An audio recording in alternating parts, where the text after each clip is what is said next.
Hello and welcome to Talk to Stu live with me, Stuart McGoo. And yes, thank you all for tuning in. And I'll be, as always, answering your questions about welfare benefits and other things this evening. Care, health and social care. Here's my cat. This is Pog. And she's messing with my microphone, of course. Yes, first of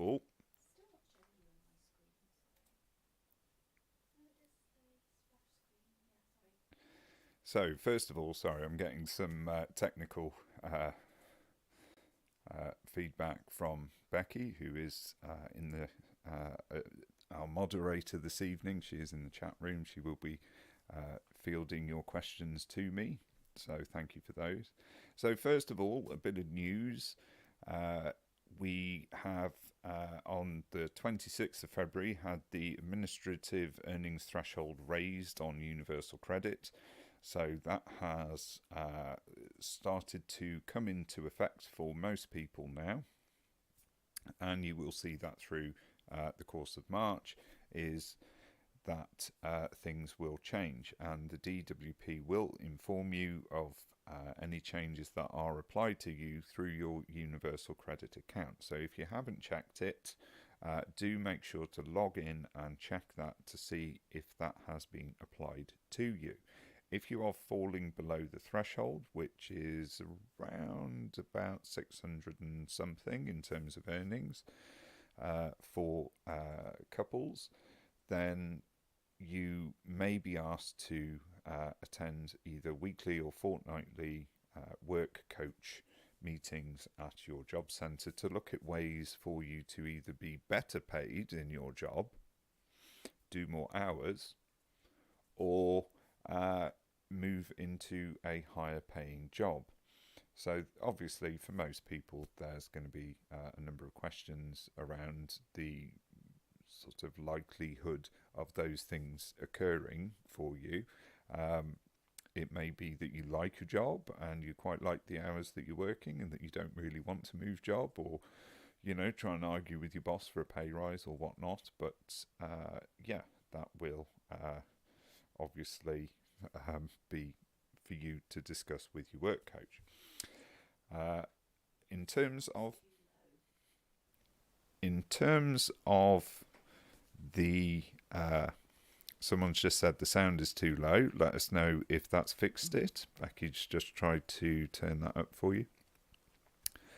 In terms of how that's going to affect people on employment support allowance, generally speaking, if you are on employment support allowance, you won't actually be working, so you won't have an administrative earnings threshold in place on your account. So that shouldn't be an issue. In terms of how that's worked out across the month, again, the increase is about the number of hours that you work, but it's also about the amount that you earn. So that's calculated individually. Now, previously, I did say to people that if you go to your Turn to Us benefits calculator, it should be able to give you an idea of what you're likely to be entitled to. But I've had feedback saying that that doesn't actually apply to the administrative earnings threshold. So that is something that will be calculated for you by the universal credit work coach or job coach that you have, and they'll feed that back to you through your universal credit account, more than likely. Okay, so keep your eye on that this month. That's the most important thing. Now, on the 1st of April, we have the increases to the to all the benefits coming in. It's a 10.1% increase, which for most people, if you're on universal credit, so you're a single person on universal credit, just getting the standard rate, which at the moment is £336 and some pence. That will be increased, so you'll be getting an extra, basically you'll be getting an extra £33 and 60 pence added to your current amount. So everything gets uprated by 10.1%. The only place where this doesn't apply is if you're on the new style employment support allowance under universal credit, not to be confused with new style employment support allowance. If you're on universal credit out of work sickness benefit, as they call it, then if you transition from the old style ESA, you will have had a transitional protection put in place, and that isn't linked to the price index increases. So if you are on, what's it called? Anyway, so it's all going up by 10.1%. Excuse me, my brain's failed a bit this evening on what that's called. So let's go over to questions. I believe Martin McGinty is in the room, and he's asked, can I respond to his question, which he asked the other day. So Martin says, is it possible for someone with angina to get the higher rate of mobility component of PIP? That's a difficult question to answer in terms of just saying yes or no. As with all of these things, it's quite complex. So generally speaking, a person with angina will find that that impacts their mobility in a number of ways. So quite often, a person with angina, particularly if it's quite severe, will find that they get dizziness, they can get headaches, they can get shortness of breath, and they can tire out very easily when walking along. Now, ordinarily, that happening to a person and being in effect all of the time doesn't necessarily lead to them being on the higher rate of mobility. I would expect somebody who had that and no other complications probably to be achieving the lower rate of mobility, because basically you will probably be able to walk a certain distance that would qualify you as the lower rate, but after having a stop and a rest, you may well be able to carry on and do that distance again, and you might be able to do it a number of times. Certainly if you're moving around the home, when you're at home on your own, you will probably find that you're able to kind of do little moves here and there. You'll go quite often, from the lounge to the toilet, and then, from the toilet to the bedroom to the kitchen. You may even have things around the house that you use for support. You might have, for example, a perching stool in the kitchen for when you're doing the washing up or cooking, things like that. And those things being very necessary. But the fact that you can move between these places without a huge amount of assistance, and the fact that you're probably able to walk around a small shopping centre or a supermarket with support from the trolley that you're on, things like that will mean that you're in that lower rate of mobility bracket. The higher rate of mobility tends to come in for quite severe cases where people are not able to walk at all, have to use a wheelchair to mobilise anywhere, for example, or where they need physical support from another person to be able to move. If somebody was bedbound and had to be moved with a hoist to get from the bed to the wheelchair or something like that, then that is generally what's going to be getting you into that higher rate of mobility kind of bracket.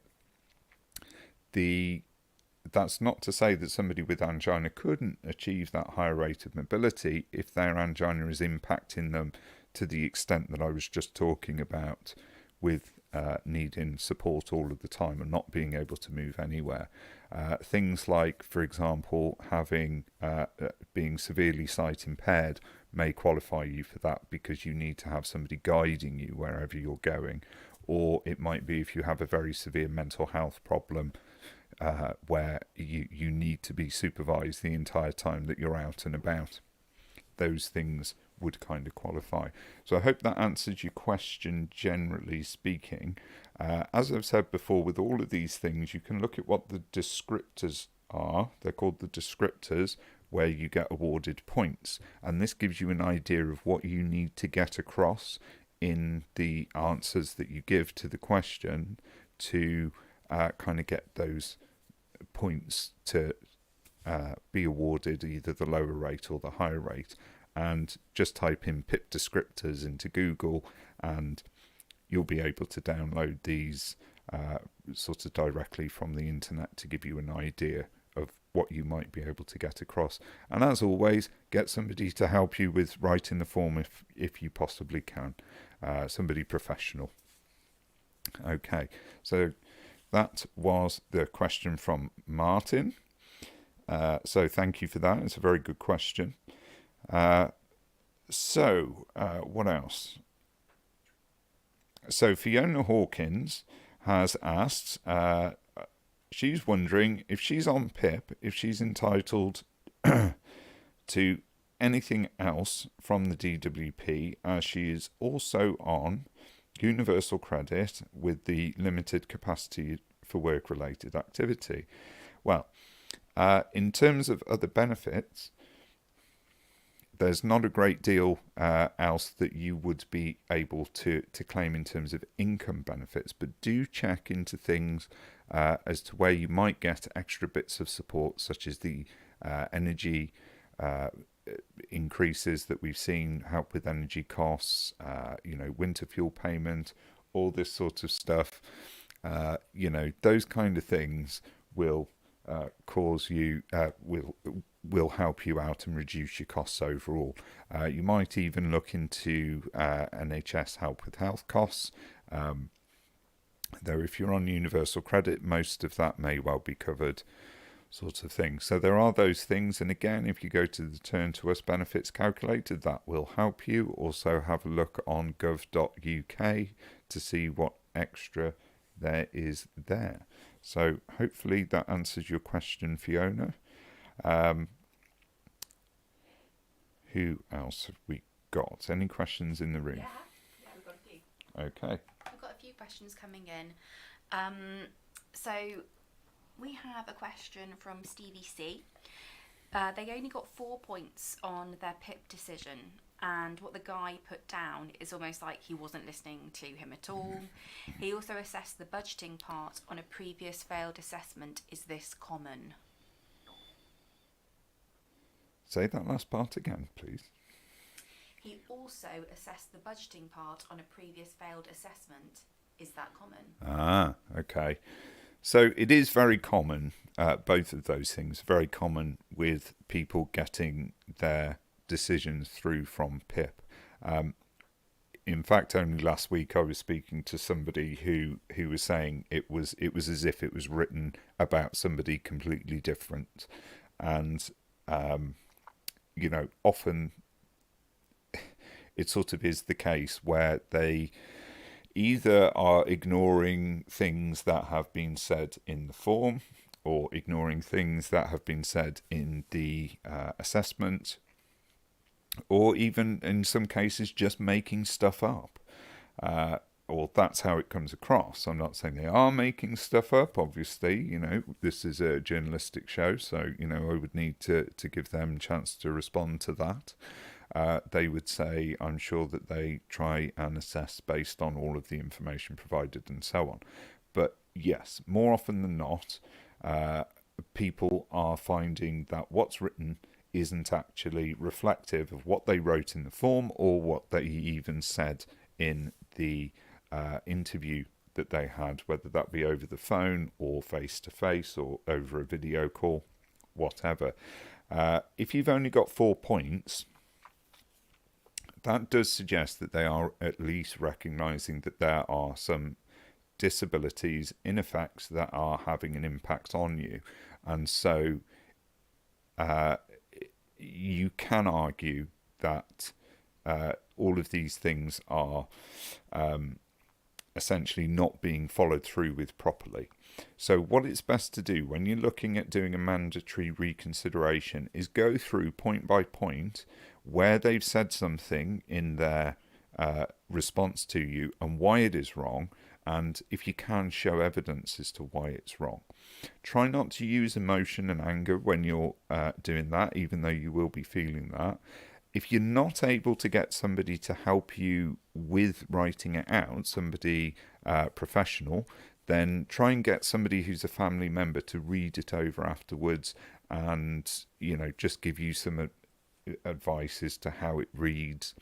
Try not to be aggressive in what you're saying, but be very, very clear. So if somebody says, you're able to make budgeting decisions because of this previous assessment, then you need to demonstrate why things are different since that previous assessment, and what areas where you have difficulty with budgeting, what evidence you can provide to support that, and how they failed in getting across or failed in assessing the actual level that you have. With both a mandatory reconsideration and an appeal, it's not so much about saying that they, are saying the wrong thing so much as showing that they haven't followed the assessment process correctly.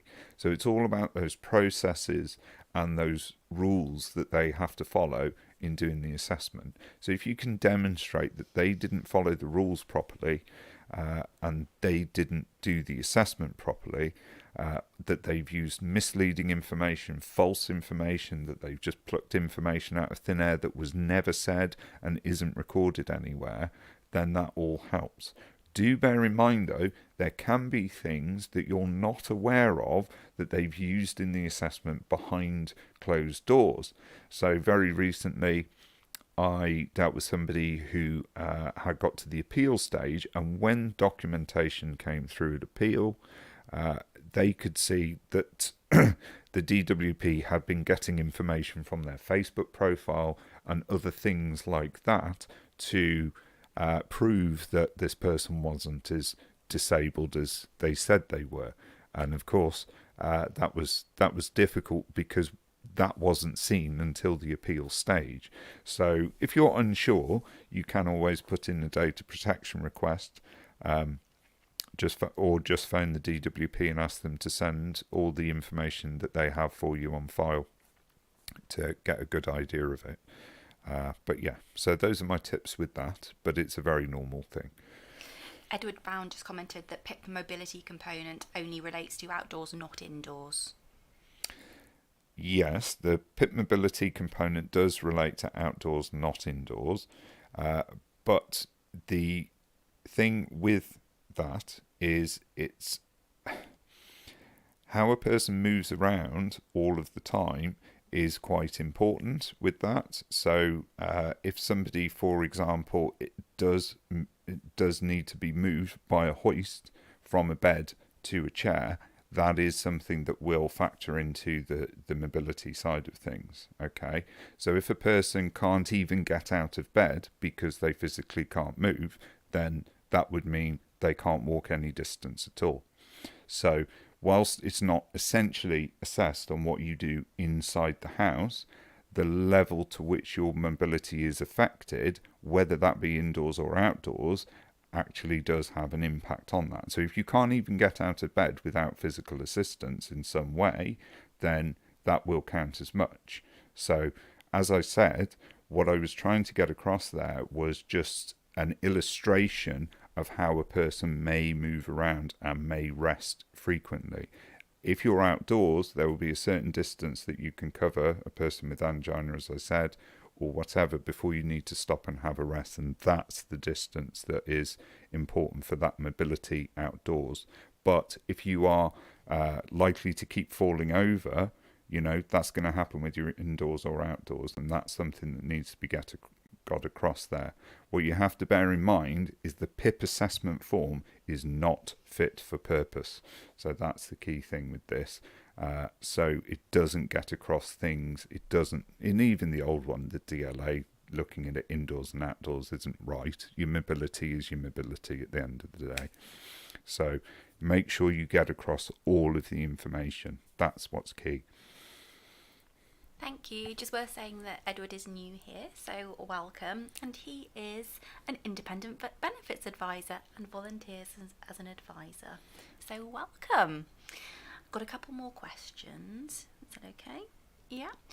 So, let me go up to the top. Sorry. What is the highest universal credit sick pay I can get? I get 365. Can it go higher? That's from Kid Goku. Or Goku. Say again, sorry. What is the highest universal credit sick pay? I get £365. Can it go higher?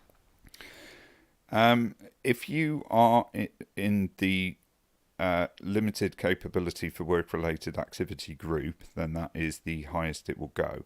I don't, on this channel, ever comment on specific figures because the figures change all the time and they're different from person to person depending on their personal circumstances.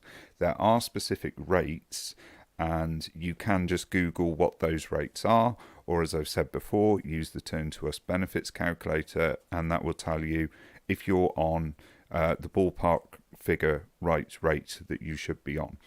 But these rates change all of the time, which is why I don't say what they are on this, because somebody might come along and watch this video at a later date and then think, well, hang on, that rate's not correct. And indeed, all the rates will be going up by 10.1% in April. So that's difficult to say. On top of that, it may be that there are other things, like if somebody's getting a hardship payment at the start of their universal credit and then they're paying that back, that might reduce what they're getting and those kind of things. So unfortunately, I can't specifically answer that question at the moment. That might actually cover off Choppy Lamb's question as well. How much universal credit does a single parent get? Does that cover that too? Again, yeah, that I can't, because how many children do you have? Are those children, are any of them disabled? You know, those kind of things. So it's different for everybody depending on your circumstances. But again, do use something like the Turn to Us benefits calculator to check those things and see if you're in kind of the right area. It is difficult because they're not very good with universal credit at sharing the actual calculations that are done. So in the old days with housing benefit, well, you still do get it with housing benefit or council tax support these days. You get like a few sheets where they show you how they've done the calculation. They're a little less forthcoming with that, with universal credit. And when I've had to support people with finding that information out, we've often had to do a data protection request or something like that, and then we can go, oh yes, I can see on here they have calculated it correctly. So again, difficult to say. Thank you. So Kevin says, I'm struggling to find help in getting household support fund. Where do I go? So I asked if Kevin had checked the gov.uk website, which they have. However, they're finding it a bit complicated. Are there any tips or hints for people to find a more user-friendly format, or is there anything out there that can make it a bit clearer and a bit easier to access? That was for the household support fund that the government is currently running. That one, I would say you need to, as much as possible, sit down with a one-to-one benefits advisor. So I would be looking at accessing that through sitting down with somebody from the CAB to do that, if possible. Kid Goku has another question. Can PIP change their decision within the time limits that they gave you and give you more time on it? Yes. I mean, if you are applying for PIP and you've been given 4 weeks to return a response, whether that be submitting your initial form or a mandatory reconsideration or something like that, they can extend those times. And in fact, they're usually quite happy to, because of their waiting list. So just give them a call. You'll probably be on hold for absolutely ages before you get to speak to somebody. But once you speak to someone, if you have a good reason for needing an extension, such as you are seeking one-to-one support with somebody, as I just mentioned, through the CAB or something like that, maybe they've got a waiting list, or you're waiting for some evidence to come back that you've asked for from your GP or someone else, then actually that can be really, really helpful to have that extension, not just for you, but also for them, because they've got quite a lot of people to get through themselves, sort of thing, and limited resources. So always, if you need extra time, don't be afraid to ask for that extension. Generally speaking, the people that you speak to when you get through on that particular phone line usually tend to be a bit more helpful and nicer about things than some people you might get in a different way. I mean, if you are in a position where you can't actually write a mandatory reconsideration yourself, and actually spend the time writing that out or typing it out, you can do that over the phone. You can feed it back to them verbally, but it might be, like I say, that you need to submit evidence or formulate arguments or any of those things. So whichever way you're doing it, always ask for an extension if you can. There will be a limit, obviously, if you keep asking for extensions. They'll go, now come on, you're taking the mick here, sort of thing. Probably put it in different words than that, but yeah, try and get an extension where you can. Gareth Havers sent their PIP review off last June and is still waiting. How long are they taking on average? They can't seem to get an answer from them when they call. On average, they're taking a bloody long time over it. That's not unsurprising. I do know one gentleman who is, I think his is actually predates last June, and he, for him, it's a very clear-cut case that he is still in need of that, and his condition has worsened. Why they've taken quite so long with his, I don't know. Even with the review forms, you would think that they would move them on a lot quicker. The good thing about the review forms is that if you are currently receiving that benefit, you will continue to receive it until they make a decision. So that's a good thing, but obviously it leaves you up in the air. And if you're in a position where your condition has worsened and actually you should be moved up a grade, then that leaves you in the position where you're short of much needed funds. Again, they will backdate that to the time that they sent the form through, but that doesn't help you out in the time up to then. The question is, how long is a piece of string, really? Unfortunately, there's very different things going on in different areas of the country. Where they can make a quick decision, where it's a fairly obvious, clear-cut case, you would think that those things would be flying through. But indeed, people are waiting 6, 8, 9, 10, 12 months for a decision. So it could go on a good while longer yet. If you do phone them, you'll just get the same stock answer, which is we're in the process of making a decision and we can't give you an idea of when that will come through. But do be aware that this is happening for everyone across the country at the moment. Some people, theirs fly through and you think, well, how come his was so quick and hers wasn't, or whatever.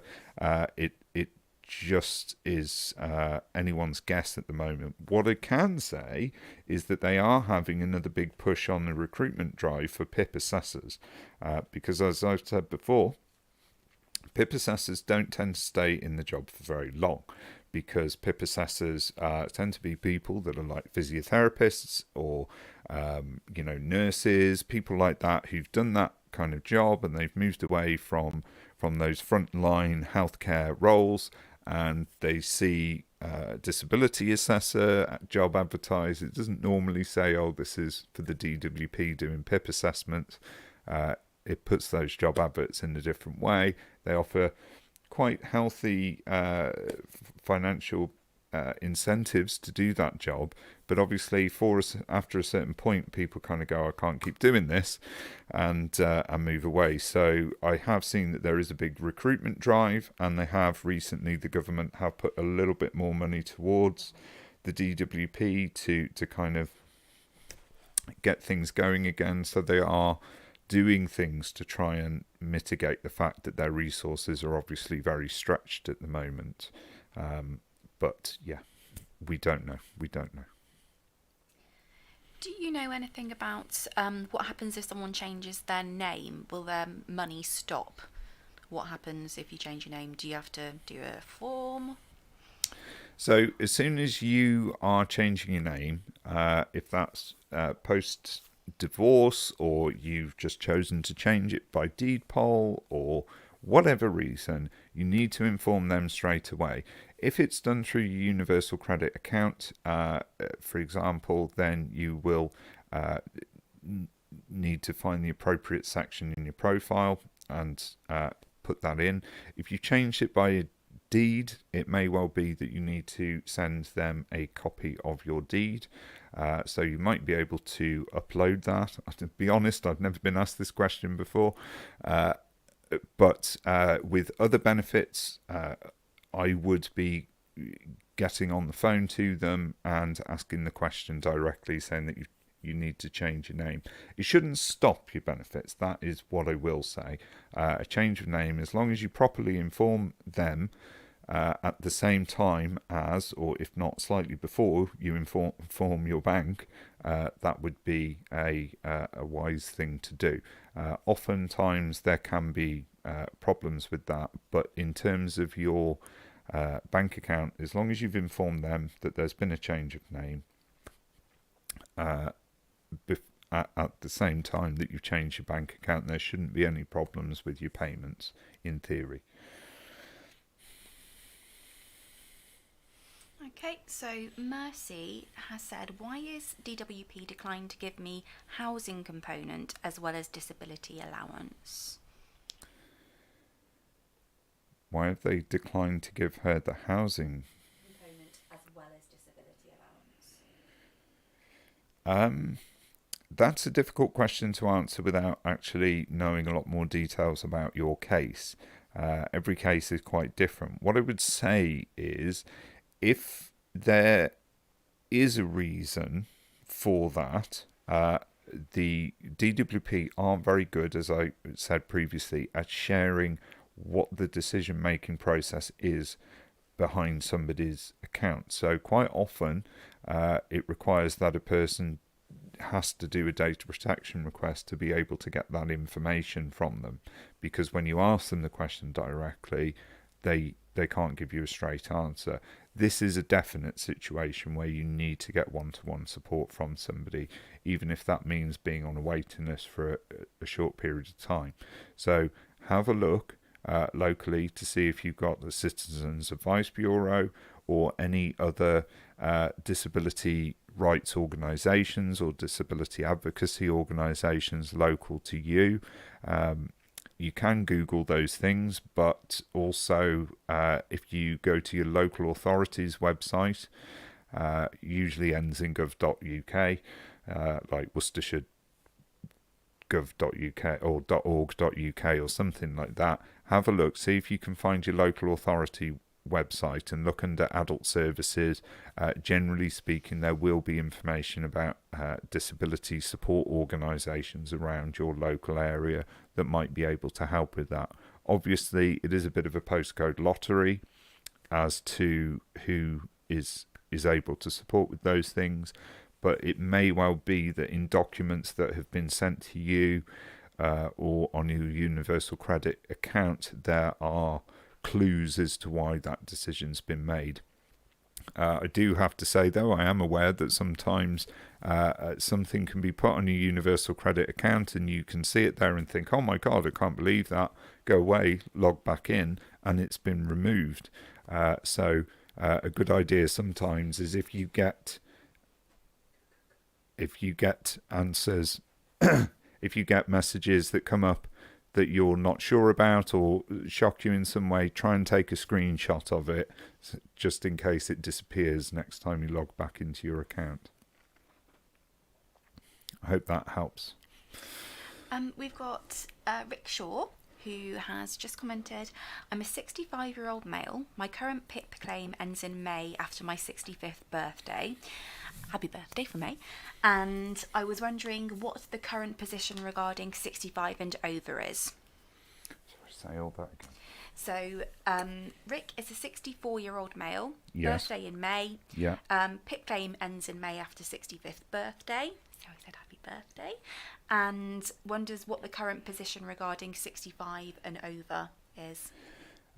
Well, if he should be able to get PIP up until he's 66 because the retirement age is 66 now. So if his PIP claim ends in May when he turns 65, I would be looking to see is it ending because that's when your PIP claim comes to an end. Because no PIP award, sorry, not PIP claim, PIP award. So no PIP award goes on forever and ever and ever. They always have a number of years that they run for. So on average, it's about 3 years. Some people will get awarded PIP for 12 months. Some people will get awarded it for 2 years, 3 years, occasionally 4 or 5, but quite rare, because they like to review it every once in a while, depending on the person, to see what their circumstances have changed to, whether they still require PIP or whether actually they require going on to a higher rate. So do check with that.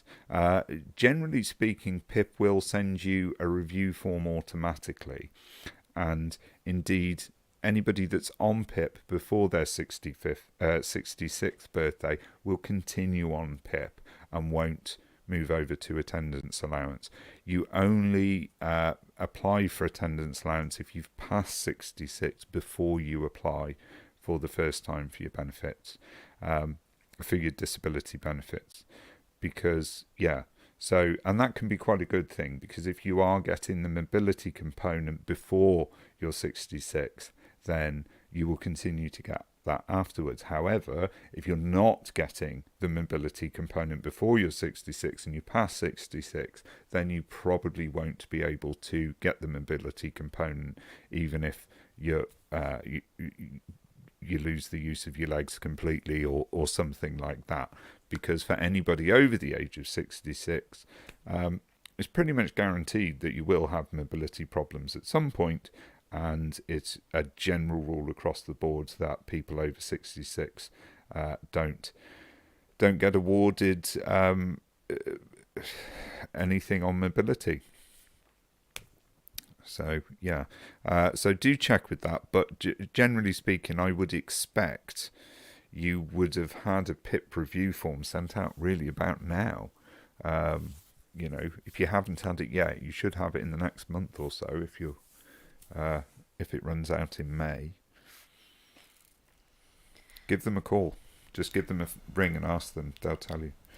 Steve wants to know if it's a good idea for him to phone because he can't find his PIP award letter. I'm sorry, I'm keeping an eye on Bonnie because she's really close to the cables. Can't find his PIP award letter and wanted to know when he's up for review. Should he call them to find out, or is that a bad idea? No, I would definitely call them. Sometimes they don't send information out when you would expect them to. For lots of reasons, including the sort of capacity and resources reasons that I was addressing earlier. So it's good to give them a nudge. In some cases, you don't. It used to be that you get an award letter every year to tell you what your rates were this year. They seem to stop doing that a couple of years ago for whatever reason, and so they only provide one on request. So if, for example, you need to apply for a blue badge, you give them a ring and they send you an award letter. So do give them a ring. It's your information and it's about you and it's your case and you have ownership of that. So if you want to know what's going on with your thing, it's perfectly reasonable for you to phone up and ask for that information. And again, although you shouldn't use data protection requests willy-nilly, if they are being really funny about telling you something that they should tell you, then you can always go down that route. But I would only do that if you're, doing an appeal or something like that, or there's some serious situation, because it can be quite time consuming for them to get that through to you, and for you to then read through everything that they've sent you. And if you're not a professional, you might be going, well, what's all this garbage, sort of thing, until you get to the salient information that you need, and you may not even get it. So just give them a call. Quite often, you do get nice people who answer the phone. Not always, but there are some nice ones there. We have Zaka, who wrote a comment on the last video that we didn't get to answer. Well, you didn't get to answer. I have nothing to do with it, sorry guys. And has just been able to join us, so hopefully we can get the question in now. Are you aware of the January ruling in the TP and AR versus DWP cases? Do you think DWP will now need to pay this money to anyone who lost the SDP element? Yeah, so I did see this question, and it's a really difficult one to answer. Yeah, by all accounts, they should, if they've lost the case, then yeah, they should be paying this back to people, and so on. But it's the DWP, so, and the current Conservative government will do anything that they can to make that not happen, and they will be causing as many delays as possible for that. We've still got what they call the WASPy women, who are the people that were affected by the raising of the state pension age. They've still not had the money that they should have for that. They will. I mean, when did we see justice for the Hillsborough tragedy? Have we really seen justice for the Hillsborough tragedy properly? So they will do whatever they can to get out for paying that, and there's certainly nothing on the radar at the moment about that being coming out. So yeah, I wouldn't hold your hope out too much at the moment. Just yeah, it is an injustice, don't get me wrong, but so just had a little update from Mercy, who was questioning why the DWP declined to give them housing component as well as disability allowance. I'm just scrolling back down now. Thank you for your response. The DWP say that I cannot get disability unless I am registered via the council, but the council says they've never heard of this. I turn 60. How do I get the Freedom Pass?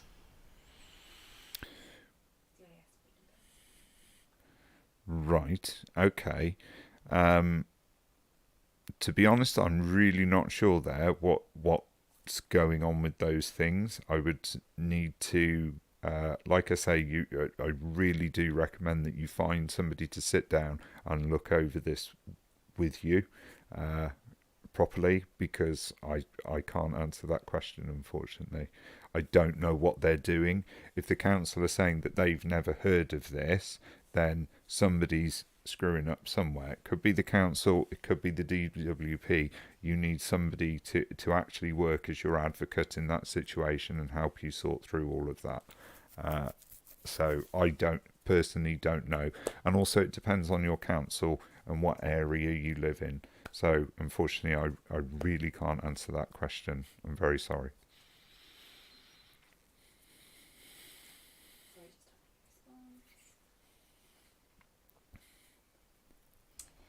So for anyone who's new here, we hold these sessions on the first Tuesday of each month. This is now our third question and answer session. So yes, I hope that answers your question. Kid Goku has said that they changed their name in October, and is worried that might drop their rate on PIP and Universal Credit. And do you think that they would get a bill for that? But surely just a name change wouldn't have an effect No. in any decision. No, a name change shouldn't make any difference to that side of things at all. The only time where a change of name would affect somebody's universal credit is if they've actually got divorced at the same time and have separated from their partner and now having a separate universal credit application on their own.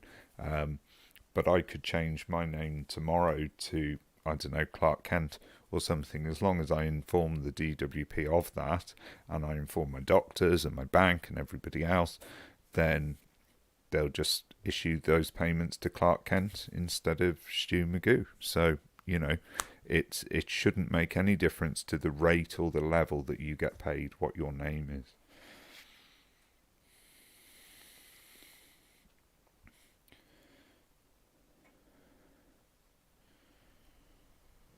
Mercy says, thank you, Stu. I can confirm both DWP and council are fobbing me off. Oh, yes, Yeah. no doubt, no I doubt. suffer severe mental health, but being pushed to work full time. Okay. Yeah. The GP will probably fob her off as well, I would think. They might put you towards a social prescriber. It might be worth speaking to your GP to see if they've got a social prescriber that works out of there. Some GP surgeries run that scheme across the country. You can also, as I say, try the CAB. They may not be great. Also try Mind. Mind quite often have organisations locally that will be able to support or advise in a situation like that, or they may have peer support groups that would be helpful there. Just trying to think. Yeah, if you can pop a comment on any one of my other videos, just say hello Stu, it's Mercy or something, and I'll try and pop a couple of links over to you of things that might be useful and might be able to help you sort through this. It's a bit of an odd one. Not that, odd that they're doing that, I mean. I think that I've asked all of the questions. Please, please, please put your hand up now if I've missed your question. And hello to Samantha, who's asked how our colds are. We are completely better. Yes, we're all better now. And yes, sadly you missed Pog sitting on Stu's lap. So you'll have to watch it again. Other than that, I think, have we covered everything for this session? Or have you got any further questions from the last video, Stu? So somebody did ask, has the date been set for the first cost of living payment this year? No date has been set as yet. They just keep saying April. So some point in April. And that could easily end up being May. If October's payment that came out in November is anything to go by. So there was that one. Yes. But do bear in mind, I'm not just here for benefits questions. I can also answer questions on mental health support, care services, all of those kind of things. So, that's generally what what I'm here for, is to try and answer some of these things. And I've put a lot of other videos on my profile as well. I've just recently done a children's DLA form video, which is very exciting, coming in at around about 3 hours long. So if you have a child that you need to claim disability living allowance for, that can take you through how to do that step by step. I keep promising this, and I will get round to it, doing a UC 50, or what used to be the ESA 50 form. I'll be doing a video to cover that. I've had a couple of goes at it, and it is quite a complex one to go through step by step all the questions on there. And yeah, obviously we'll come back next month to do this again, and hopefully I'll be a little bit more on the ball than I have been tonight. But hopefully this has helped. Edward Brown has just said that his social prescriber was really helpful in supporting his issues with PIP claim, so that's good to know. That's really good. Yeah, so it entirely depends on the area that you are. Social prescribers can be really good for a lot of different things if you get a good person. It is down to who you get really and which doctor surgery you're with. Quite often social prescribers will work at 2 or 3 surgeries, and they can be quite useful. GPs often forget that they have social prescribers as well. So you might go to see a GP about something and they'll go, here's a prescription, see you later, and not actually say to you, we've got a social prescriber, they may be able to help you with this sort of thing. So have a chat to the reception of your local GP. As Ed says, they can be very good. Some of them can provide support with doing benefits as well, some not. It depends on the contract that they have with the local authority in the NHS in that area for the social prescribing scheme. It's different in each local authority. They can also look at other things as well, such as your social inclusion, loneliness, getting out and about. They can support you with things like access to work as well and give you advice on that. They can link you in with key organisations that might be able to support you with things. So, if, for example, if you need to, I don't know, do personal, what they're called. If you're given some money by the local authority to be able to your personal budget. So if you're given a personal budget by the local authority to manage your care, then they might be able to put you in touch with somebody who can help you with that. So they do all sorts of things through social prescribing. They're kind of a bit like the Citizens Advice Bureau, and they can be very good. So definitely look for social prescribers where you can. Good tip. Thanks, Ed. Rick Shaw just said further to his question about PIP and the over 65s, he received a review form in October and is waiting for a decision. Okay, so hopefully that would continue with a successful decision. Mark Wright received a letter last week from the DWP saying their money would be less in September after the 10% increase in April. It's roughly the SDP payment £300 a month, and it doesn't make any sense. They don't care if you're on your own. No, they don't. Read all that again, sorry. My hearing tonight, or my processing is a bit off. I'm not quite sure why. So Mark received a letter last week from the DWP saying his money would be less in September after the 10% increase in April. It's roughly the SDP payment £300 a month. It doesn't make sense. They don't care if you're on your own. Less in September that's coming, we're assuming. I guess so. Yeah, okay. Yeah, I'd have to read that letter myself to know what that was. Again, I think this might be a case of you need to get somebody to look over that and advise on that one. It may well be that they've done some sort of calculation that you're not aware of or something like that. But yeah, that doesn't... Most of the time things are quite consistent. This is assuming that they're going to increase it in April and then decrease it in September for some reason, if I've understood that correctly. I'm going to move on because Adore Endure has put a comment on to ask your thoughts on the costs and total disregard to disabled people travelling to hospitals in the green air zero pollution areas. Ah, yes, this is quite a good point that's been brought up. I mean, they are only my thoughts, but obviously it is an issue, and I think this is something that disability rights campaigners need to be bringing up. There's nothing in place at the moment, no kind of scheme that I'm aware of that mitigates that. If you are a disabled person and you use a vehicle that's specially adapted for you, for example, my brother, his son, my nephew is very poorly disabled, very poorly and disabled. Sorry. And they've had to have a certain kind of vehicle. They'll have to have a new kind of vehicle now. He's getting older, and that's going to have to change.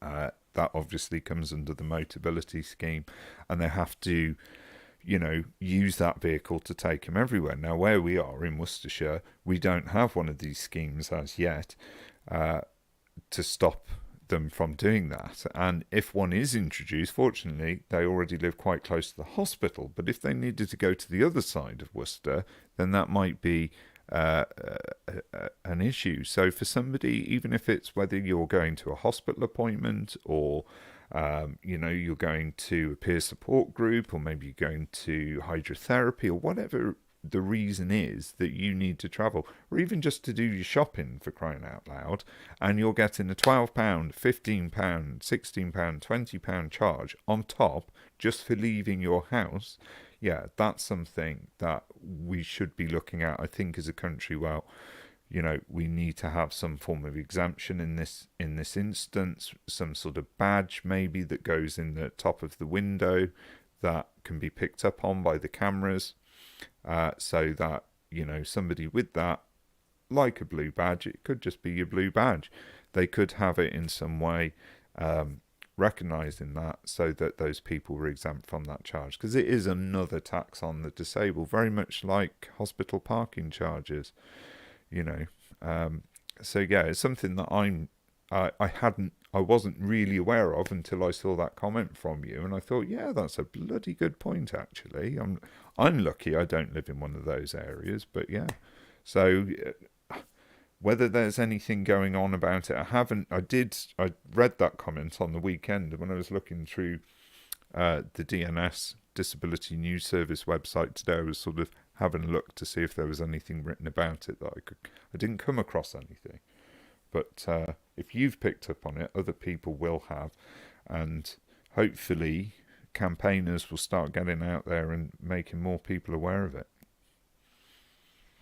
I'm not sure if you can comment on it or help with this one, but Steve's CPN discharged them from their services because they're not willing to take part in social activities owing to really, really severe social anxiety. Was this CPN in the wrong? Thank you. So the difficulty is with the community psychiatric nurses and the way the NHS mental health services are at the moment is it is very much about engagement with the treatment programme. So if a person is in a position where they are not engaging with the treatment that's offered, the NHS can then say, well, okay, we can't give you any further treatment because there's no further treatment on offer. And that's really what the key point is. So if you'd have been in the same position, say 10 years ago or 15 years ago, then more than likely the CPN, because I had a CPN myself, would have said to you, well, okay, that doesn't suit you. Let's get you some one-to-one support and so on and so forth that will look at delivering the right kind of therapy that you need and recovery that you need to get you back to this sort of place. But since the Conservatives, I have to keep reminding myself not to say the T word when I'm on this channel. Well, since the Conservatives came in power and literally went at the well, not literally, figuratively, went at the NHS mental health services with a hatchet and pretty much destroyed them, cut so many mental health beds, cut so many mental health wards, cut so many mental health departments, and have stripped it to the absolute bone, what the CPNs are able to offer people is actually very, very minimal. And the problem with that is it seems as if the CPN isn't doing their job properly. And indeed, CPNs are leaving the NHS in droves at the moment because they know that they're not doing their jobs properly. They want to be doing their jobs properly. But they're put in a position where they can't offer you more than what they have, which is just some group work things, which for most people with agoraphobia, which is anxiety about going outdoors or mixing with groups of people and so on and so forth, clearly you can't do that. You know, it's obvious that you're not going to be able to do that, and they probably know that you're not going to be able to do that when they make the suggestion, but it is literally the only thing that they can offer you, because that one-to-one support isn't there, the CBT isn't there, the psychodynamic therapy is not there, there isn't any post-traumatic shock therapy or any of those things. If you want it, you've got to pay for it, and you've got to dig around on Google and the internet and local services to find somebody who might be able to provide you with the right kind of support. And obviously, for the majority of people who are disabled and have mental health problems, funnily enough, we're not millionaires. So, you know, that is a very difficult situation. Now, what can you do to try and sort that out is the question. You could use the Patient Advice and Liaison Service, also sometimes called the Patient Relationship, Patient PRS service, usually attached to the NHS trust that will be responsible for the CPN that has made that decision. If you're with a community psychiatric nurse, that would suggest you're in what they call secondary care, which is under a specialist team. And so they would be under a particular NHS trust. And so you would have to make a complaint to them if you feel that they've not been handling your case correctly. Okay, so it may well be that, I could be wrong, and actually the CPN isn't a very good CPN, and they have just gone, we don't like him, get rid of him, sort of thing. It's unlikely, is what I'm saying, but they will, the Patient Advice and Liaison Service will look at the whole thing and look at whether something else could have been done or could have been offered instead. So that would be the route that I would go down. With that, if I thought there was a case to answer. Again, look for a social prescriber, try and get some support from the Citizens Advice Bureau. But yeah, it is a frustrating situation. You are not the only person put in that position at the moment. Poor Mark, it's terrible. Like, literally, he lived in a room for 13 years, doesn't go out, can just make it to Asda, that's it. Yeah. And waited 2.5 years for the PIP review. It came down to a phone call. The woman on the phone was watching Loose Women on the TV, then lied on the award. Absolute disgrace. He says, I won't say any more. Yeah, well, I'm not surprised by any of that, unfortunately. That's the sad thing. I'm hearing this all too often these days. Yeah, no, that sounds awful. Is this the same chap with the CPN? Yeah. Has he had a care assessment by the local authority, social services, adult care services? So I'm just wondering if he might, if he's having that level of difficulty with getting out and getting about and needing support, as to whether he might qualify for some support under the social care system. Because I know a few people that have qualified for that kind of thing, and they often get given a personal budget where they can find somebody who can support them to get out. Sorry, it was actually Steve who had the issue with the CPN. Yes. So yes. Yeah, but Mark sounds in a very similar position. Yeah. We've had a couple of questions. One from Sam, what other platforms do you use? And a comment from Mercy just saying about your website services being temporarily suspended. Yes. Yeah. So how will she contact you with her, her so if Mercy wants to send an email to stu.mcgoo.info@gmail.com. So that's stu.mcgoo.info@gmail.com. If you send that through, then I will send you some links to services that could help you. If you could just let me know the area in which you live, So my one-to-one face-to-face support services I have suspended because since this channel started growing, I was getting so many requests for support. I just could not possibly do it all, which I'm really, really sorry about. I only work on this platform on YouTube. It's unfortunate that I'm not able to, at this time, kind of give up work and dedicate all my time to this, because I probably would be busy from dusk till dawn and longer with this kind of stuff at the moment, because so many people are desperately in need of support and there's so few services around there. But the trouble is when one person says, "Oh, I can try and help with this," then you just get inundated. So I really am very sorry that I can't answer questions on Facebook. I can't, do one-to-one support, telephone work, any of those things. I do work. I do work, and I am disabled myself. So I do have my own health issues to deal with. So yeah, it's a bit tricky. It's a bit tricky, and I really wish I could help every single one of you. Genuinely, really wish I could give you all hours of my time, but I just can't. And and it's great that there's people like Ed out there, and people like us, and we don't know everything. We can't possibly have all the answers. I mean, look at this book. Look at this book. This is all the stuff that we've all got to know. This is just ridiculous. Look at the size of the writing in this book, and that's just a bit of it. It's just ridiculous the amount that there is to know. So how we can all be expected to do it, I don't know. But please do just explore every avenue. There will be somebody out there who can help you somewhere. Don't give up hope. That's all I can say. Just keep fighting. Lovely. I think it's time to Yes, call I'm it an tired. evening. Yes, I will be back next month. Thank you to everybody for joining us this evening. Please do pass this information on to people if you think anybody might be benefited from this. And yeah, like, share and subscribe if you're not a subscriber. Thank you to everyone who has subscribed to my channel.